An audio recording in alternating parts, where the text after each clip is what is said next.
Hey everyone, it's me. For the past couple days, I've been working on a gingerbread house recipe thing, just for myself because it's just fun to bake. And by the way, this is not a full recipe. If you want a full recipe, go look at the actual website. It's at bakingaddiction.com. Has some really nice things on there. I picked up this gingerbread house recipe. I just Googled it. It's fine. And she also has a YouTube. It's pretty cool stuff. Anyways, I'm rambling. Recipe start. First of all, you start with creamed butter. You cream the butter. Start at room temperature. Don't try to do that frozen or cold. Cold is bad. Room temperature is better. Then you also, right after that, add brown sugar and molasses, or I don't have molasses, so I used honey. Or you could also use regular sugar. It's a 1-to-1 ratio. Brown sugar to regular sugar and molasses to honey. If you don't have honey, I don't know what you're doing. If you don't have any of these things, why? Okay, room temperature egg. Use room temperature egg to make sure the butter does not start to butter again. You want it to be cream. And then you also add in the vanilla extract. While that's going, though, you have to have that beating for a while to make sure it fully combines. And while it's going, spices. I don't know why, but I only had full cloves, so I ground them. And then I also I added some cinnamon powder, ginger powder, allspice, which, I didn't have allspice, so I just made a replacement. There's the replacement right here. It's just the things that you have above. If you don't have any of these seasonings, it doesn't really matter. You just miss out on some of the flavor, which makes sense, I guess. Also, full tablespoon of both ginger and cinnamon. Fun fact. I didn't expect it to be a full tablespoon. And then also, while you're at it, you might as well add in all the other dry stuff, like the baking powder, salt, to something chemical reactions for the baking powder. And then you also add in all the flour. Flour, it's just flour. I don't know. Mix it together like a lot. I did not mix it together enough, so I just cranked the beater. I cranked it. I cranked the food processor. That's the word. I cranked the food processor up, and it just vroom. And once that's done, you just kind of go ahead and take that out, plastic wrap on the table, and you just go ahead and you split it in half. You're gonna have to get your hands a lot dirty for this one.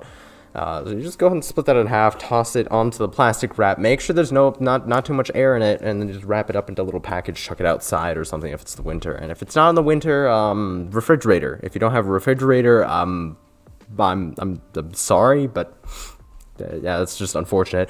Anyways, being the bright genius that I am, I decided because in the recipe that's sadly released, she had like a front lawn that was like really pretty, and she used like buttercream as the lawn. And I was like thinking in my head, like, I don't want to just put buttercream on a plate because that just makes no sense. So I'm gonna bake a cake with it and make the thing entirely more difficult for myself because I'm stupid. Preheat oven to 350 degrees or 177 degrees Fahrenheit to Celsius. That's 1 and 2. I used a recipe, all recipes, heavenly white cake, but I don't follow the recipes because I'm really stupid at that. So you first, but just like with the other one, you cream the room temperature butter. It has to be room temperature again. Then you cream it just to make sure there's air in it so that it comes out fluffier, I guess. You add in 1 cup of sugar, which is quite a lot of sugar, but it's not too bad, I guess. Then you vanilla extract, whip up. In the recipe, it says to whip up the egg whites into a meringue using another ½ cup of sugar. But I got lazy, so I just chucked in the 2 eggs. And it's 4 eggs, right? Yeah, it was 4 eggs. I don't remember the numbers anymore. But anyways. Also, you're supposed to start mixing together dry ingredients, which is cake flour. Now, cake flour, I don't even have cake flour, and I bake a lot. So, substitute for cake flour is just cornstarch plus flour. The cornstarch helps prevent the flour from clumping up too much and making a really solid loaf of cake. So that's what you use. You also use baking powder because it also has starch in it. It helps keep it all fluffy and puffy and better in all general. Of course, if you don't have baking powder, just use baking soda. Just like with the cookies. Then you mix it all with some milk. Actually, not just some milk, a lot of milk. And then you also toss in the egg whites, or you could just be me and just put in the entire eggs because I'm lazy and I'm dumb and I just didn't follow the instructions properly. Line pan with parchment paper, or you could just be me and have like a really nice pan for round cakes, which I have that. So the bottom of the pan has a bunch of little dents in it. The entire thing's made out of non-stick material, so I didn't really need to do that. I did. So here's another trick that I learned from baking a lot. With the room temperature butter, it always leaves some residual on the wrappers. So you just go and take those wrappers and use them to grease your pans, because it's more convenient. It saves time. It saves butter, because butter is butter. I don't know. I don't even know whether or not it's too expensive or not. But anyways, parchment paper on a rectangular pan, or you could just use a circle pan. I think there's also a conversion for the baking times for that on the website. There's baking times, or you just be me and just bake it until it looks right. With cakes and things like that, you can just stick a toothpick, and then if it comes out covered in like the battery stuff, you just toss the toothpick out, put it back in the oven. It's not done yet. So I just went ahead and toss that in the oven, and then that's at 350. That's going. You take it out, you let it cool. By this time, the dough for the cookies should have finished being, chilliness. So you take it out of the refrigerator or into the cold, out of the cold, outside, and you just keep the oven preheated at 350, because that's just the basic baking temperature. That's what your baking setting on your oven automatically sets it to. And if it doesn't, well, set it to 350. And then this recipe is, it's a modified version of Sally's Best gingerbread cookies. So in the gingerbread house recipe, she used less gingerbread than the actual full recipe, just because the full recipe actually makes some cookies as well. Whereas that gingerbread house recipe just makes the house. I decided to go with the full recipe because I want more cookies because they're delicious. And then I just did I did a bit of math in my head and just figured things out approximately. I kept the proportions the same. Main difference between house gingerbread and like just straight up cookie gingerbread is that cookie gingerbread, more butter and more baking soda. Those two things. Butter makes it softer if you add too much, so you don't add extra butter. You actually reduce the number of butters by like this much of a stick, a couple tablespoons. And then you also add in like I'd say 75%, or there's just 3/4 of the original recipe's worth of baking soda. You can also scale down the salt with that, but salt's just a tiny bit. It doesn't really matter too much. But you do have to have salt. Now with the cookie dough, it's right after being so chilled, you're gonna find it pretty hard to actually roll out. So you just go in and toss them down on the cutting board on some parchment paper, because you don't want it to stick. It's not good to have it stick. You just go and smack that a couple times. And then you just roll it out into an inch thick, half-inch thick, something along those lines. Just really pretty thin, whatever seems right. But parchment paper on cutting board, smack, smack, smack, and then you have to cut them out into the shapes. Now for the shapes, I did this. I actually built my own house using Cheerio boxes that I just cut out, and then I just went ahead and disassembled it and traced it onto these pieces of paper that I had. And now this is where a huge chunk of my problems happen, because every single time you trace a piece of paper, or you trace, like, say, a piece of Cheerio box, for example, the shape gets like a millimeter bigger. It's just the way it works. So at the end of the day, every single piece was deformed by an extra couple millimeters, and also, along with baking it causes it to increase in size a tiny bit because of the baking powder that's in it. So therefore, what you typically want is a shape that is a little smaller than what you think it is, because it'll expand by like a couple millimeters on each side once you do bake it, which is something I didn't really think about, which caused a lot of... Okay, I'll talk about the issues later. Oh yeah, the frosting. Sugar. It's just sugar. Recipe is called Sally's Favorite Royal Frosting, specifically those words. Look it up on our website, or you can just click on the link I left in the description. But Sally's favorite royal frosting, sugar and meringue powder mostly. No, it was sugar, meringue powder, and water. I think those were what she put in there. But, you know, meringue powder is dumb. I don't have meringue powder, so I just used actual meringue.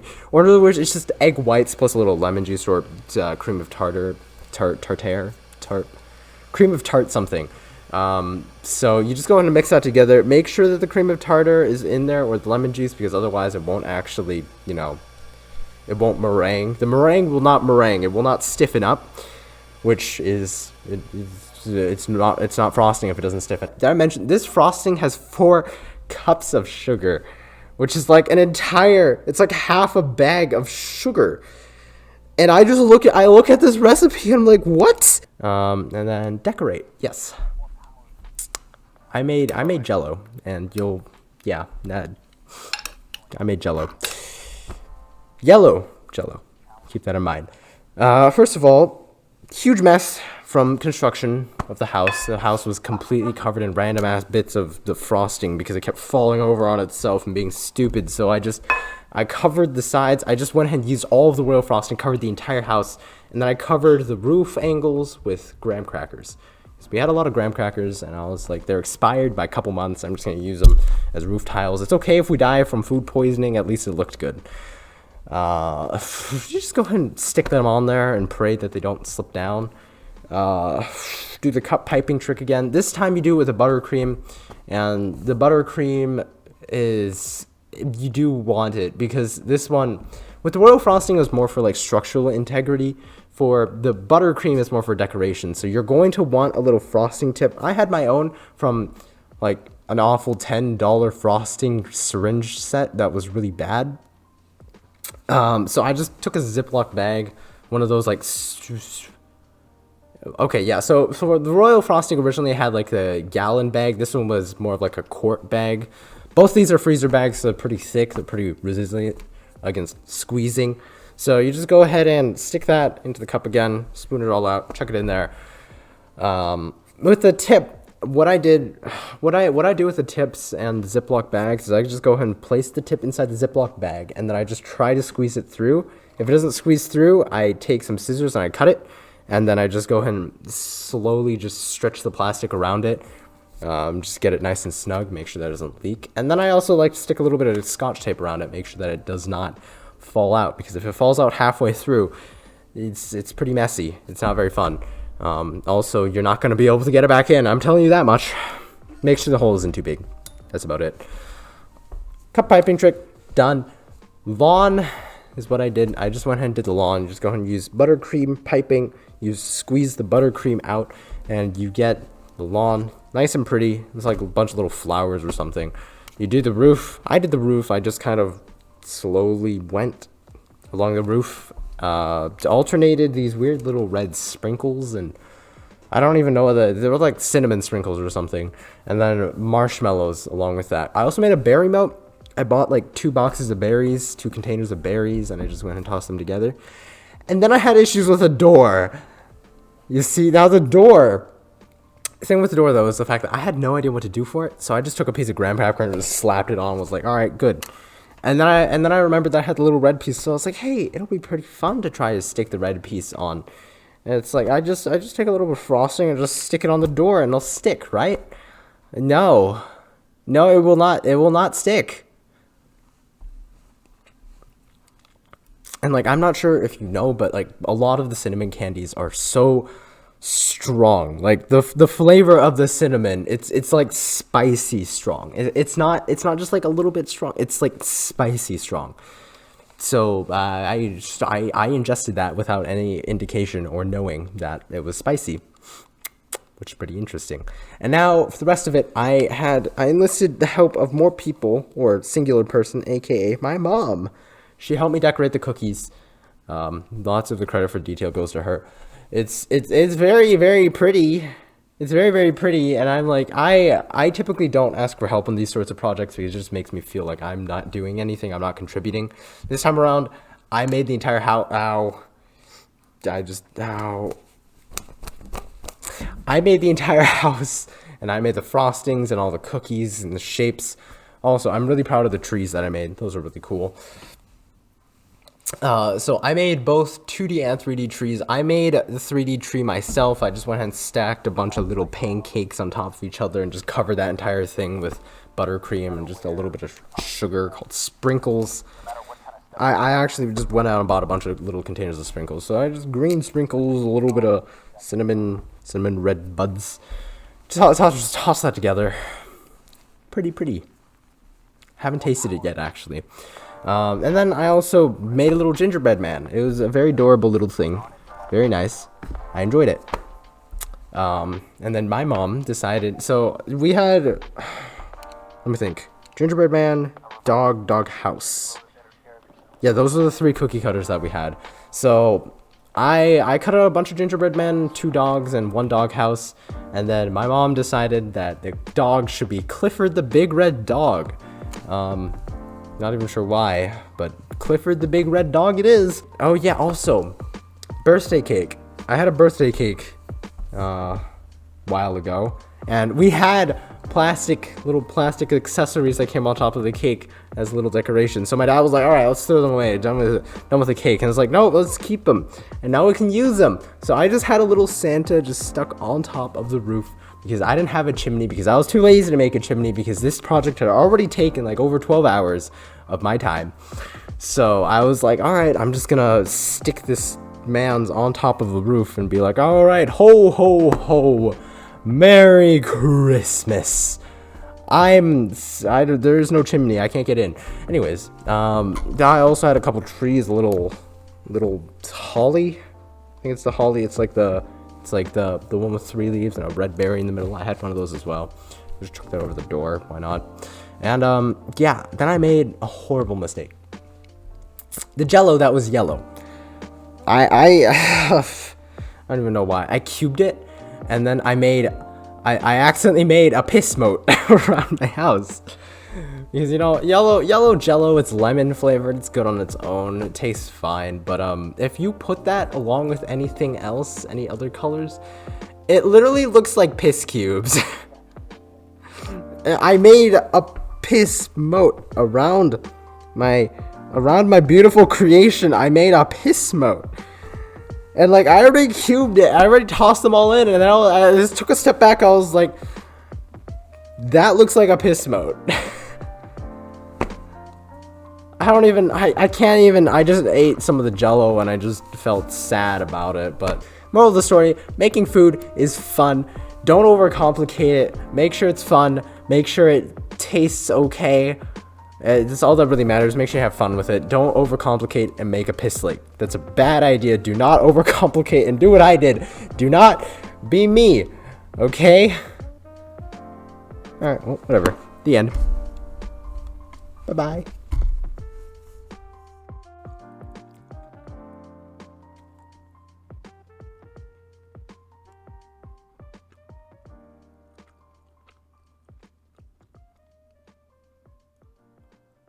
You know, I really shouldn't be eating this. This is like my 5th cookie.